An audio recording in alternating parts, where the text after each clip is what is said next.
If you recall, what was the general reaction to the loyalty questionnaire, questions 27 and 28? Well, this is just all in hindsight, but I understand it was very controversial, and I think it was so controversial because it's so poorly worded that the question number 28, for example, is like, how often do you beat your wife? That kind of a question. So, it was how do you answer that? And so people tried to be honest about it, I think, for the most part, but you just put an answer, I think, just because, a call for an answer, but the results really were not, I think, what the government had expected out of asking those questions.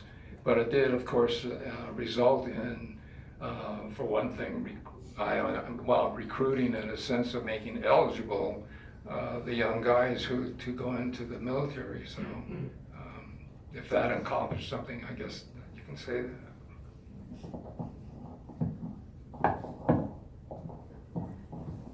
Could you put those questions up again on the screen?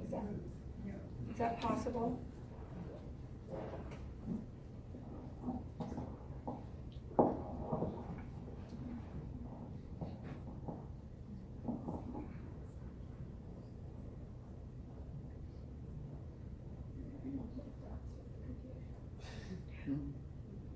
Well, while we're waiting, my dad, again, are you willing to serve in the armed forces of the United States on combat duty whenever ordered? My dad said yes, and so did our mutual uncle Teruo Nobori also said yes. And will you swear unqualified allegiance to the United States of America and faithfully defend the United States of America of any or all attack by foreign or domestic forces?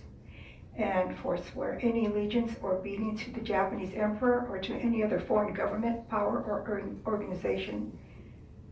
My father and uncle and Uncle George, his dad, were Americans. There is no doubt where their loyalty is or was. So again, my dad and Uncle Tay joined the Army, and my dad was in the Military Intelligence Service, and Uncle Tay, Teruo, we called him Uncle Tay, joined the 442nd, and he won a Bronze Star. So what more can you do to prove that you're a loyal American than be willing to die for your country? And both of them signed up knowing that they could actually die for their country, and they did. My dad came home, so did Uncle Tay, thank God. That's it.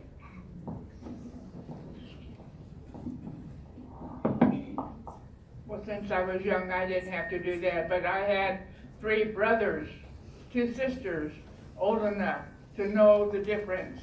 And so they had to sign one of these pledges.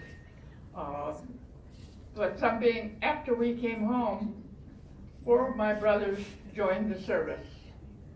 So that helped. Being on this panel terrified me. I thought, what am I going to have to say to these people? I can speak if I know what I'm going to talk about, but to be asked questions on the spot really scared me. I'm surprised that I'm speaking. There's so much white light in this room. You're here because you want to be here. I appreciate that, and it just seems so friendly. I just want to thank you for your attitudes and for your nods and your kind looks. I will tell you that my father, who was the legal counsel for our camp, had many discussions that I was listening with all ears, even as a 7-year-old, to these discussions. And the exception that he took to these questions was that it was so divisive. It seemed to be splitting the loyal from the disloyal. And more than that, he said people within the family were separating, brothers against brothers and fathers against sons, and that was the hard part of this.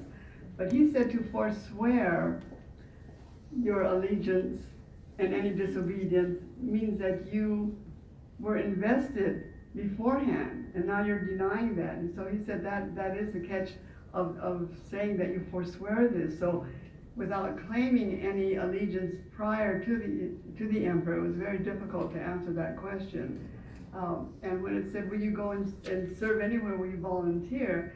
He said, I was really needed. He did over 2,000 affidavits, alien hearings, divorce, renaming, birth. He did all these things in the camp as a legal advisor. And he said, they didn't let you have any place to qualify that. And he said, and I have 2 small children and a wife looking after here too. So he just wrote in things rather than just writing the yes and the no, and the no. But he said it was just a very poorly written, divisive, and I think that the United States were surprised at the resilience and the standing up to not, they say, why don't you just say yes? And he said, but in the Japanese people, you write something down, you're giving your word, your value, your moral obligation to keeping that word, whether who knows what, whether you're just writing a simple letter down. So you have to struggle with that yourself. So they took it very, very seriously and had these great discussions about it right within our barrack, night after night. I don't think I could add anything.